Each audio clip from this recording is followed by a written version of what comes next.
Eu estava sentado na sala quando recebi a ligação do cartório me informando que os papéis tinham sido registrados. Minha mão tremeu segurando o telefone.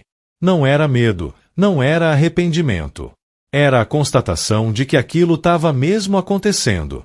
Meu filho, meu único filho, tinha escolhido o caminho dele. E eu tinha escolhido o meu. Vocês precisam entender uma coisa. Eu não sou desses pais que ficam ameaçando os filhos o tempo todo. Nunca fui. Durante 58 anos de vida, aprendi que palavra tem peso. Quando você fala alguma coisa, tem que cumprir. Senão vira piada, vira aquele velho que só late mas nunca morde. E eu nunca quis ser esse tipo de homem.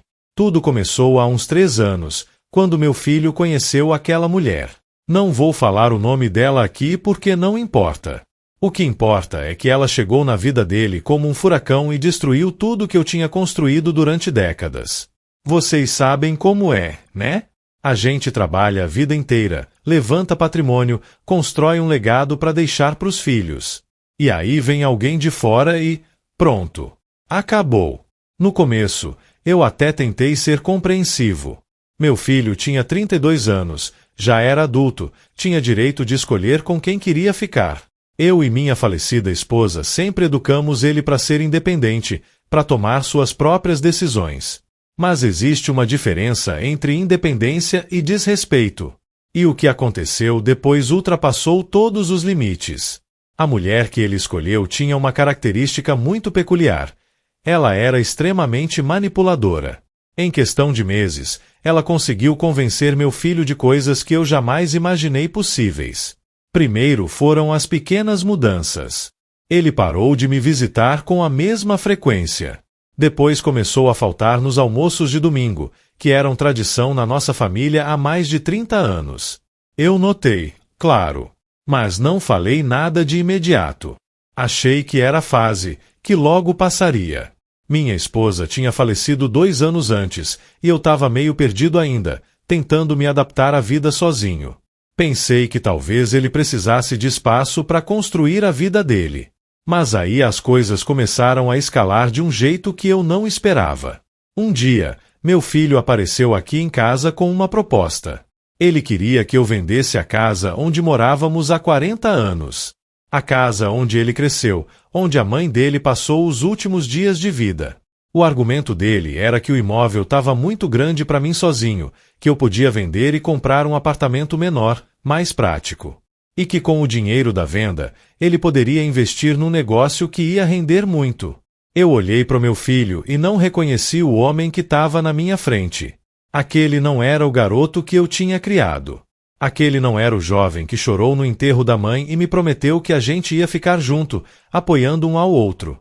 Aquele era um estranho com o rosto do meu filho, falando palavras que claramente não eram dele. Respondi que não. Expliquei que aquela casa tinha muito significado para mim, que era o último lugar onde eu ainda sentia a presença da mãe dele. Ele ficou irritado, disse que eu estava sendo sentimental demais, que estava preso ao passado. Eu não discuti. Simplesmente disse que não ia vender e pronto. Depois desse dia, as visitas dele pararam completamente. Ele simplesmente sumiu da minha vida.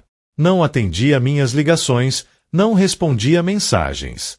Quando eu conseguia falar com ele, era sempre corrido, sempre com pressa, sempre com uma desculpa pronta. Eu comecei a entender que tinha perdido meu filho pro veneno que aquela mulher tinha injetado na cabeça dele. Passaram-se meses. Eu continuei vivendo minha vida, cuidando da casa, mantendo as coisas em ordem. Tinha meus amigos, minhas atividades. Não ia ficar definhando só porque meu filho tinha decidido me abandonar. Mas a dor estava ali, constante, como uma ferida que não cicatriza direito. Teve uma noite particularmente difícil, uns 4 meses depois que ele parou de falar comigo. Era aniversário da minha esposa. Todo ano eu fazia um jantar especial em homenagem a ela, acendia velas, colocava uma foto dela na mesa. Era meu jeito de manter ela viva na memória. Sempre convidava meu filho para esse ritual. Era algo só nosso, uma tradição sagrada. Daquele ano, ele não veio. Nem respondeu quando mandei mensagem lembrando da data. Fiquei ali sozinho, olhando para a mesa arrumada com 2 lugares, sabendo que só eu ia sentar. Foi uma das noites mais solitárias da minha vida. Chorei que nem criança, sem vergonha, sem segurar.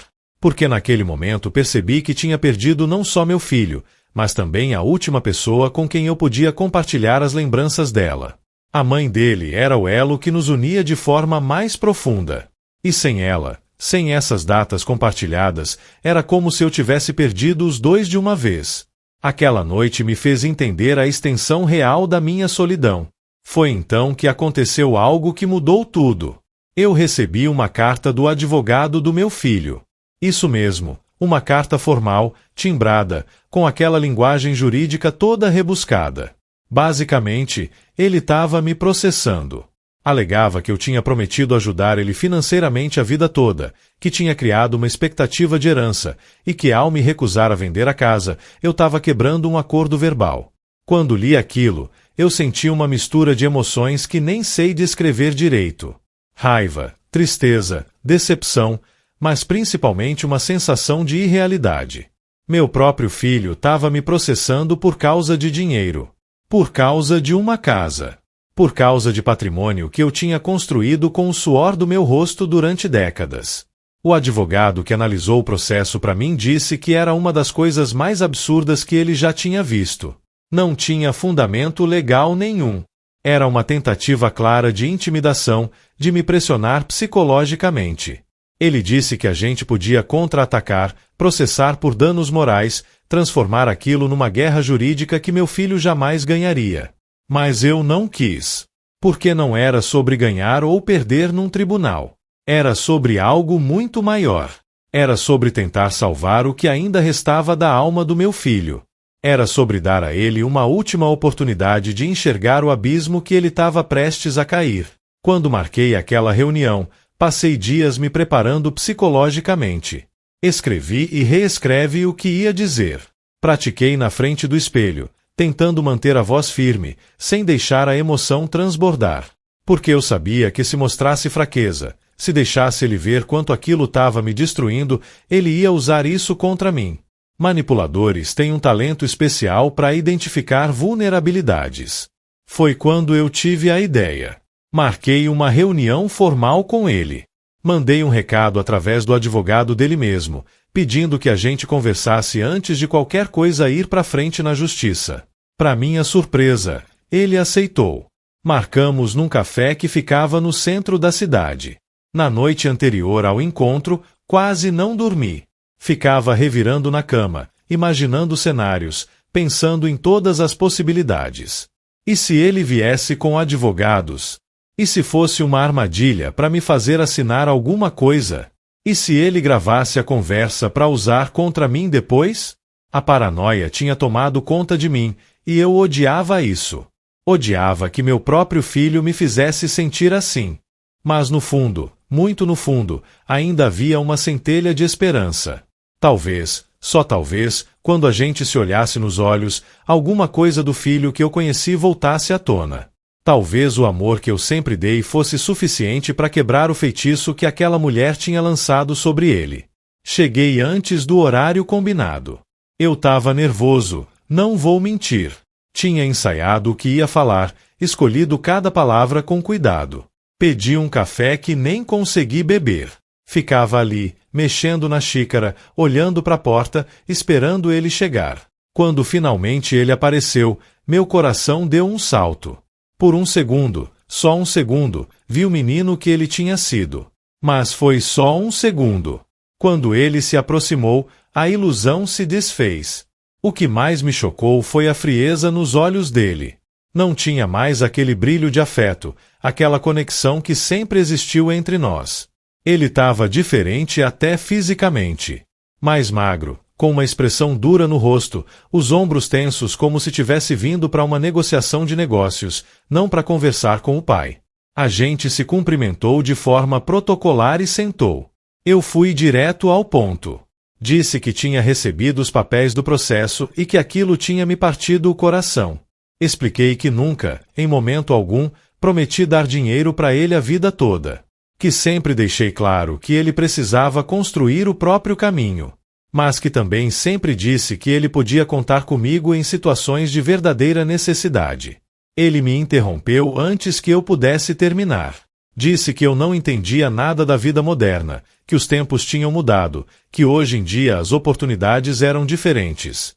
Falou que tinha uma chance única de investir numa operação que ia triplicar o dinheiro em menos de um ano, mas que precisava de capital inicial. E que se eu realmente me importasse com ele, venderia a casa sem pensar duas vezes. Eu respirei fundo e fiz uma proposta. Disse que ia esquecer o processo, que ia fingir que aquilo nunca tinha acontecido, mas que ele precisava fazer uma escolha.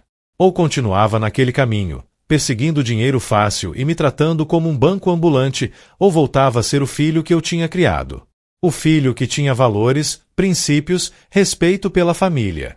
Expliquei que eu não ia viver para sempre. Que um dia, naturalmente, tudo que eu tinha construído seria dele. Mas que isso aconteceria no tempo certo, da forma certa. Não por pressão, não por processos judiciais, não por manipulação. E que se ele escolhesse continuar naquele caminho tortuoso, ele ia perder mais do que dinheiro. Ia perder o pai. Ele riu. Não foi uma risada de deboche, foi pior. Foi uma risada de desprezo. Como se eu fosse um velho tolo que não entendia nada da vida. Disse que eu estava fazendo chantagem emocional, que estava usando o afeto como arma para controlar ele. Que ele não ia mais ser manipulado por mim. Naquele momento, alguma coisa dentro de mim quebrou. Não foi dramático, não teve grito, não teve escândalo. Foi silencioso, profundo. Foi a quebra definitiva de um laço que eu achei que fosse indestrutível. Olhei nos olhos dele e vi um estranho completo. Teve um momento, antes de eu me levantar, em que tudo pareceu congelar. Eu olhei para aquele homem sentado na minha frente e tentei encontrar meu filho. Procurei em cada traço do rosto, em cada gesto, em cada palavra que ele tinha dito. Mas não encontrei. Era como se alguém tivesse colocado uma máscara perfeita, imitando perfeitamente a aparência dele, mas sem nada do que fazia ele ser quem era. Naquele instante de clareza absoluta, entendi que eu não tinha mais um filho. Tinha um adversário. E essa compreensão foi libertadora de uma forma estranha, porque significava que eu podia tomar decisões sem o peso da culpa paterna. Podia me proteger sem me sentir um monstro. Eu me levantei da mesa e disse a coisa mais difícil que já falei na vida. Disse que ele tinha 24 horas para voltar atrás. Que se dentro desse prazo ele viesse até mim, pedisse desculpas de verdade e mostrasse que queria reconstruir nossa relação, eu ia perdoar tudo. Ia esquecer o processo, ia esquecer as ofensas, ia dar uma chance real para a gente recomeçar. Mas deixei claro, se essas 24 horas passassem sem que ele desse um sinal, eu ia tomar medidas irreversíveis. Não especifiquei quais medidas. Só disse que depois daquele prazo, não teria mais volta. Ele deu de ombros e falou que eu estava blefando, que eu jamais teria coragem de fazer nada contra o próprio filho. Eu saí daquele café com o coração pesado, mas com a mente clara. Cheguei em casa e liguei para o meu advogado. Expliquei a situação toda e pedi que ele preparasse uma documentação muito específica. Ele tentou me convencer a esperar, a pensar melhor, mas eu fui firme. Disse que tinha certeza absoluta do que estava fazendo. Ele me fez repetir 3 vezes que eu tinha certeza. Disse que aquilo era irreversível, que uma vez assinado não tinha como voltar atrás. Eu respondi que era exatamente isso que eu queria. Irreversível. Definitivo. Final. As 24 horas que se seguiram foram as mais longas da minha vida. Eu sabia que ele não ia aparecer. Sabia no fundo da alma. Mas uma parte minúscula de mim ainda tinha esperança. Cada vez que o telefone tocava, meu coração acelerava. Mas nunca era ele. Era o banco, era propaganda, era número errado. Nunca ele. Fiquei acordado a noite inteira. Sentado na poltrona da sala, olhando pro relógio. Vi cada hora passar. 6 da tarde virou 7. 7 virou 8. 8 virou 9. A noite chegou. A madrugada chegou. E o silêncio continuou absoluto. Quando o prazo acabou, Às 6 da tarde do dia seguinte, eu nem senti alívio nem tristeza. Só senti uma aceitação resignada. Era isso. Tinha acabado. E agora eu precisava aprender a viver com as consequências dessa decisão, assim como ele precisaria aprender a viver com as dele. Vocês querem saber o que eu fiz? Vou contar. Eu doei tudo. Absolutamente tudo que eu tinha.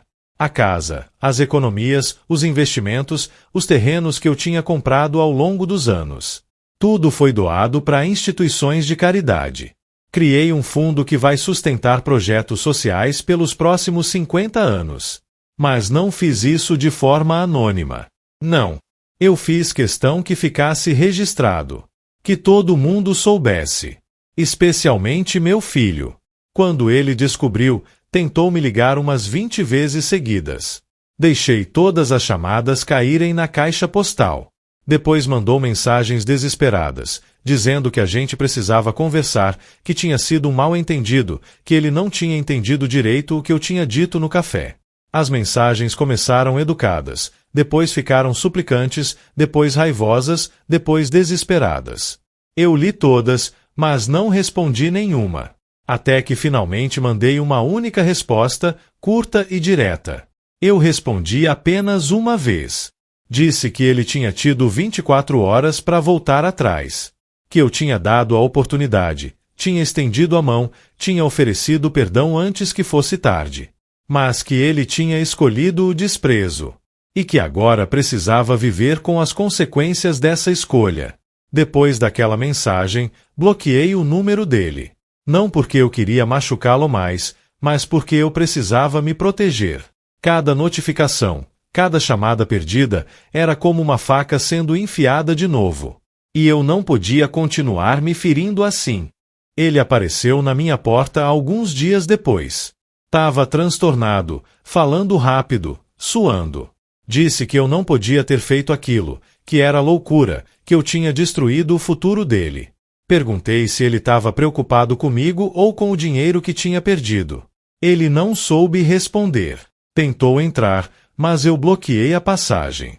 A gente conversou ali mesmo, na porta, com ele do lado de fora. Eu não ia deixar aquela energia tóxica contaminar minha casa de novo.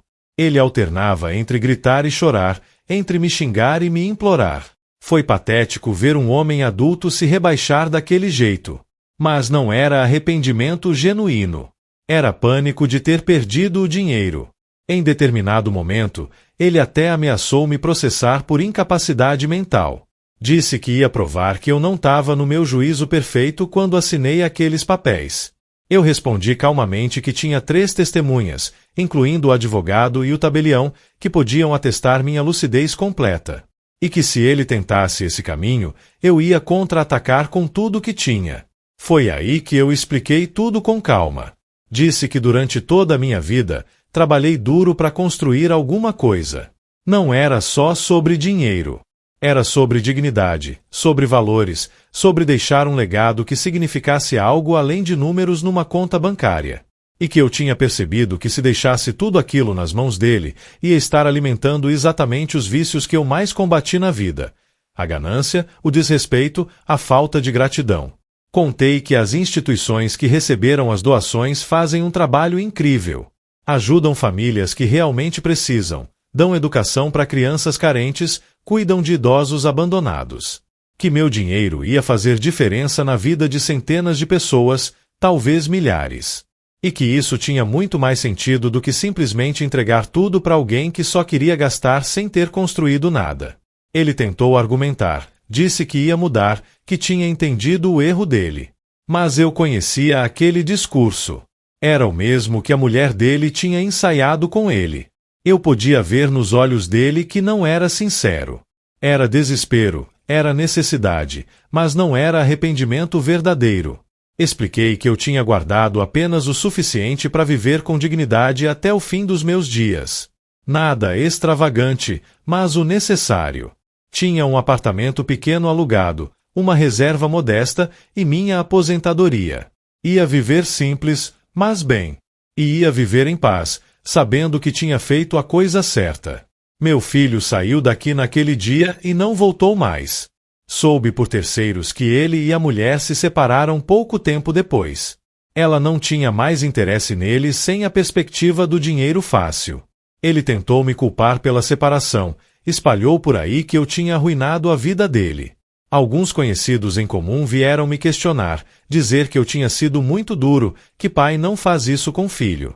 Mas vocês sabem o que eu descobri? Que a maioria das pessoas não entende o peso de certas decisões. Elas veem a superfície, julgam sem conhecer a profundidade da dor. Ninguém viu as noites que eu passei acordado, pensando em como recuperar meu filho. Ninguém sentiu a angústia de perceber que a pessoa que você mais amou na vida te vê apenas como uma fonte de recursos. Teve gente que me chamou de cruel. Disseram que eu tinha sido vingativo, que tinha usado o dinheiro como arma. Mas não foi vingança. Foi consequência. Teve uma diferença sutil, mas importante nisso tudo. Eu não fiz aquilo para punir meu filho. Fiz para ensinar uma lição que ele recusou aprender por bem. Sabe qual é a parte mais irônica dessa história toda? Depois que fiz as doações, comecei a receber cartas. Dezenas, depois centenas delas. De famílias que foram ajudadas, de crianças que conseguiram estudar, de idosos que receberam cuidados dignos. Cada carta que eu lia me confirmava que tinha feito a escolha certa. A primeira carta chegou umas 2 semanas depois. Era de uma mãe solteira que tinha conseguido colocar os 2 filhos numa escola particular graças a uma bolsa do fundo que eu criei. Ela escreveu 6 páginas à mão, contando sobre cada detalhe das vidas das crianças, sobre como elas estavam felizes, sobre como isso tinha mudado o futuro delas. No final, ela dizia: "O Senhor é o anjo da guarda que a gente nunca viu, mas sempre sentiu." Chorei lendo aquela carta. Chorei porque percebi que meu dinheiro tinha salvado sonhos, tinha aberto portas, tinha criado possibilidades. E tudo isso sem exigir nada em troca. Sem manipulação, sem chantagem, sem desrespeito. Era amor na forma mais pura, dar sem esperar receber. Uma mulher me escreveu contando que o filho dela tinha conseguido fazer uma cirurgia que salvou a vida dele graças ao fundo que eu criei. Outra me mandou fotos de uma escola que foi reformada com parte da doação. Teve até um senhor da minha idade que me agradeceu porque agora ele tem um lugar digno para morar depois de ter sido abandonado pelos próprios filhos. Essas cartas me tocaram de um jeito que eu não esperava. Me fizeram perceber que meu dinheiro tinha muito mais valor fazendo bem para outras pessoas do que ficaria tendo nas mãos de alguém que não soube valorizar. E me deram uma paz que eu não sentia há anos. Claro que teve momentos difíceis. Teve noites em que eu olhava pro telefone esperando uma ligação que nunca vinha. Teve datas importantes, aniversários, comemorações, que passei sozinho. A solidão pesa, não vou mentir. Mas é uma solidão diferente da que eu sentia quando meu filho ainda estava por perto, mas já tinha se perdido. Uns 6 meses depois de tudo, eu estava organizando umas caixas velhas no armário e encontrei um álbum de fotos. Comecei a folhear e vi meu filho em várias idades. Bebê, criança, adolescente, jovem adulto. Em cada foto, eu conseguia ver a inocência, o carinho, o vínculo que a gente tinha. E me perguntei, onde foi que eu errei? Será que eu estraguei ele de tanto dar? Será que não ensinei direito sobre o valor das coisas? Será que fui mole demais ou duro demais? Essas perguntas ecoaram na minha cabeça por dias. Até que eu conversei com um amigo meu, um senhor que tinha passado por algo parecido. Ele me disse uma coisa que nunca esqueci: a gente planta sementes, mas não controla como a árvore cresce. Às vezes, por mais que você cuide, tenha dedicação, ame com todas as forças, a árvore cresce torta. E não é culpa do jardineiro. É a natureza da própria árvore. Aquilo me deu uma perspectiva diferente. Eu tinha feito o melhor que pude como pai. Tinha dado amor, educação, exemplo. Mas no fim, cada pessoa faz suas próprias escolhas. E meu filho tinha feito as dele. Eu não podia me culpar por isso. Passou mais ou menos 1 ano desde aquele dia no café. Minha rotina tinha mudado completamente. Eu tinha me mudado para um apartamento menor, mais simples. Tinha menos coisas, mas também menos preocupações. Descobri que dá para viver bem com muito menos do que a gente imagina. Fiz novos amigos, me envolvi em trabalhos voluntários. Curiosamente, comecei a visitar algumas das instituições que receberam as doações. Não para me gabar ou aparecer, só para ver de perto o impacto que aquele dinheiro estava tendo. E cada visita reforçava minha certeza de que tinha tomado a decisão certa. O apartamento pequeno onde me mudei ficava num bairro mais simples. No início, foi estranho. Acordava de noite confuso, não sabendo onde estava. Mas com o tempo, aquele espaço pequeno foi virando um refúgio. Conheci meus vizinhos, coisa que nunca tinha feito direito na casa antiga. Tinha uma família jovem no apartamento ao lado, com 2 crianças pequenas.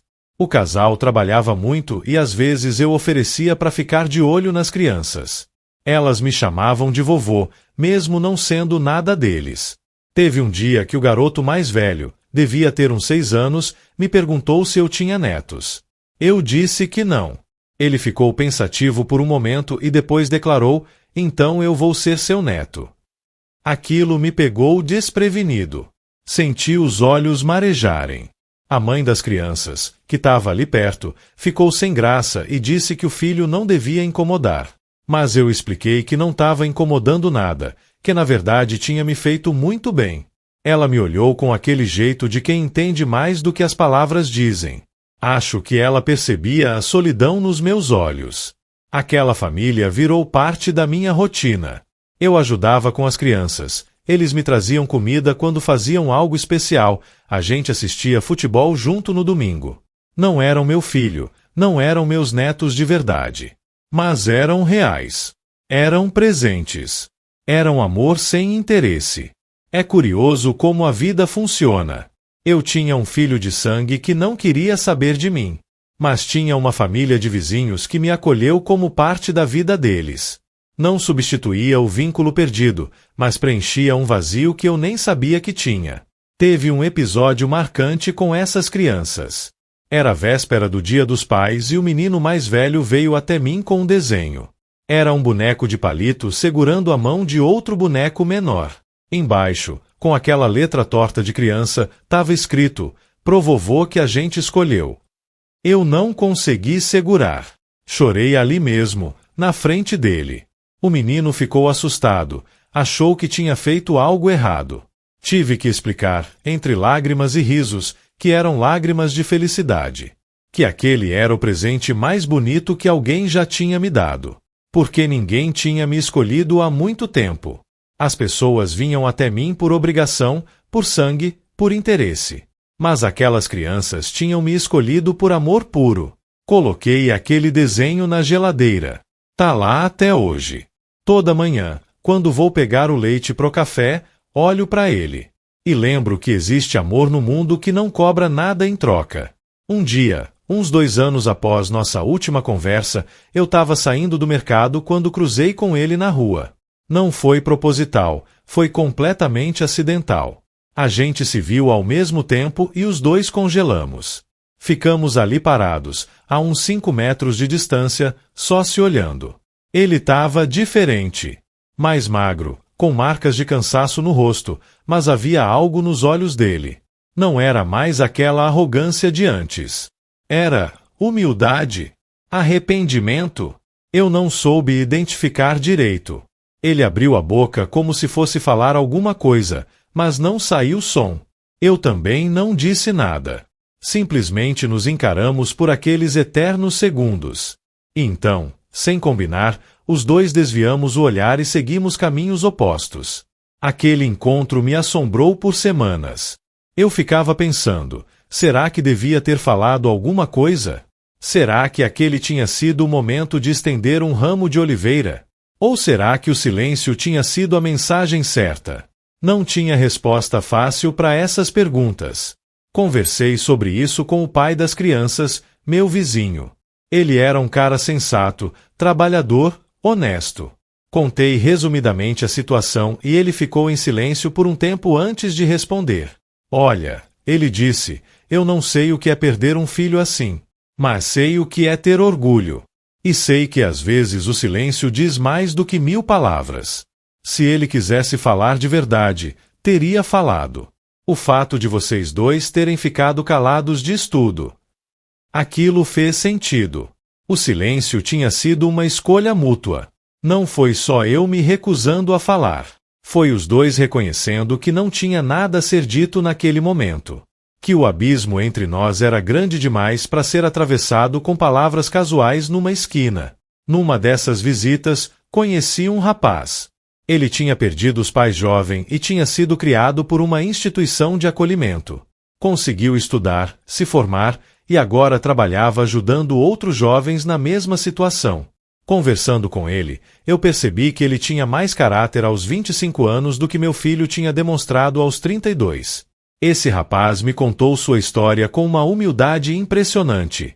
Falou sobre as dificuldades, sobre as noites que passou com fome, sobre os dias que pensou em desistir.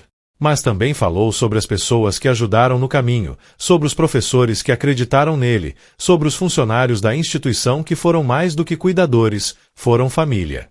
Sabe o que eu aprendi? Ele me disse, olhando direto nos meus olhos.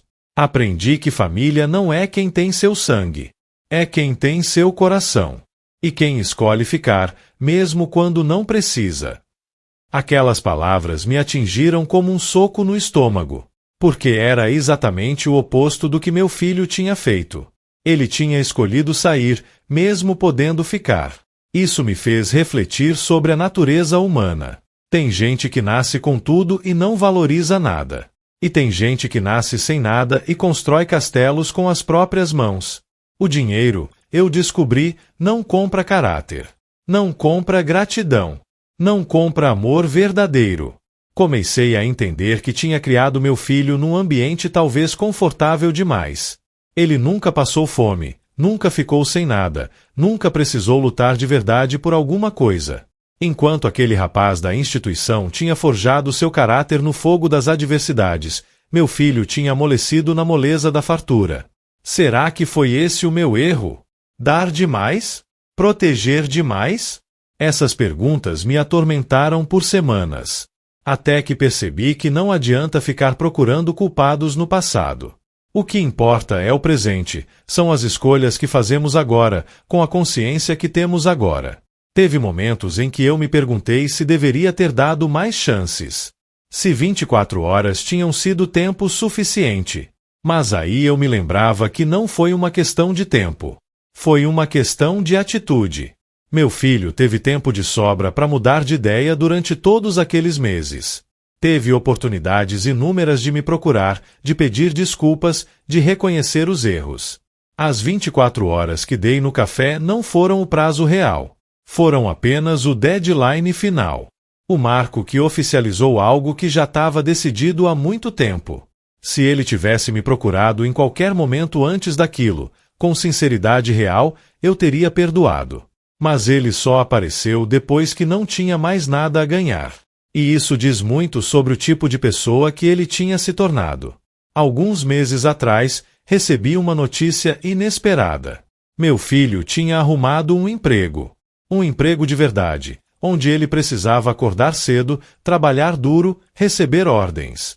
Não era nada glamouroso, mas era honesto. Soube que ele estava morando num lugar bem modesto e vivendo uma vida bem diferente daquela que tinha planejado. Parte de mim sentiu uma pontada de satisfação.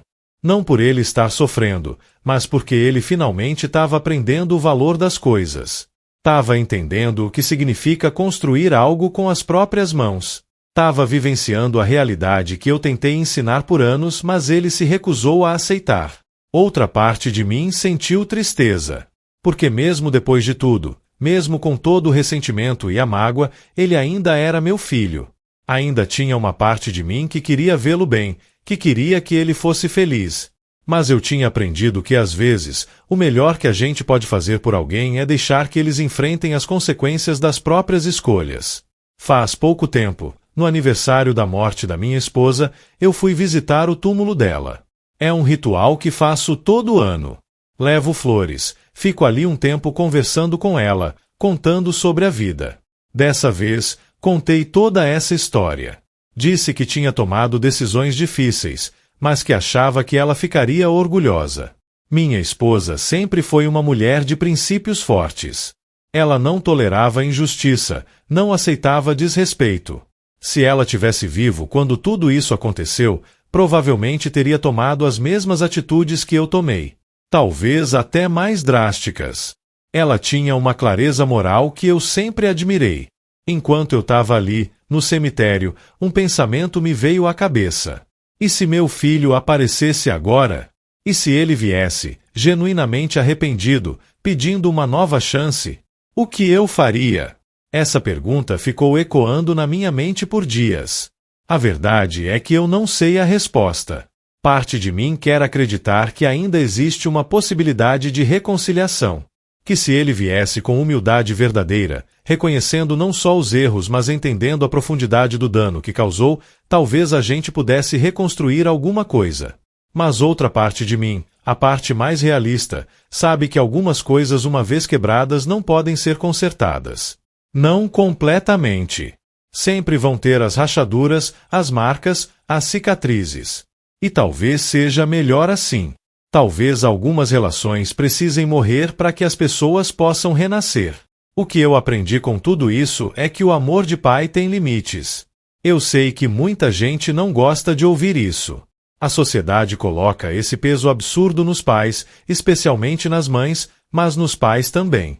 Como se a gente tivesse que aceitar qualquer coisa, perdoar qualquer coisa, suportar qualquer coisa. Tudo em nome do amor incondicional. Mas sabe o que é amor incondicional de verdade? Não é aceitar tudo.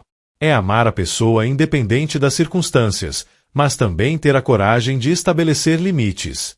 De dizer, eu te amo, mas não vou permitir que você me destrua. Eu te amo, mas não vou ser cúmplice dos seus erros. Eu te amo, mas também me amo o suficiente para me proteger. Hoje, quando olho para trás, não sinto arrependimento. Sinto uma tristeza profunda pelo que poderia ter sido e não foi. Sinto saudade do filho que eu tinha, não do homem que ele se tornou. Mas também sinto paz. Paz por ter mantido minha dignidade. Paz por ter feito algo significativo com meu patrimônio. Paz por não ter cedido à chantagem emocional. Tem dias melhores e dias piores. Tem dias que eu acordo e por um segundo esqueço que tudo isso aconteceu. Aí a realidade volta e pesa. Mas também tem dias que eu recebo uma carta de alguém que foi ajudado ou visito um projeto que está funcionando e sinto que valeu a pena. Eu vivo uma vida simples agora. Não tenho mais aquela casa grande, não tenho mais carros caros, não tenho mais investimentos gordos. Mas tenho algo que dinheiro nenhum compra, tenho minha integridade intacta. Tenho a certeza de que fiz o que achei certo, mesmo sabendo que muita gente ia me julgar. E sabe de uma coisa? Eu durmo tranquilo à noite. Não fico me revirando na cama pensando se fui justo ou não. Não fico me martirizando com culpa. Porque eu sei que dei todas as chances possíveis. Eu sei que estendi a mão repetidas vezes. Eu sei que ofereci o perdão quando ainda era tempo. Meu filho que escolheu outro caminho. Meu filho que preferiu o ouro fácil ao ouro de verdade, que é a relação entre pai e filho. E agora ele tem que viver com essa escolha. Assim como eu tenho que viver com a minha. Às vezes eu me pergunto se ele pensa em mim. Se ele se arrepende de verdade ou se só se arrependeu de ter perdido o dinheiro. Se ele entende agora, depois de ter que trabalhar e suar para ganhar cada centavo, o que eu tentei ensinar a vida toda. Essas perguntas não têm resposta. E talvez seja melhor assim. O tempo vai passar e eventualmente eu vou morrer. É a lei da vida. Quando esse dia chegar, não vai ter herança para brigar, não vai ter bens para disputar.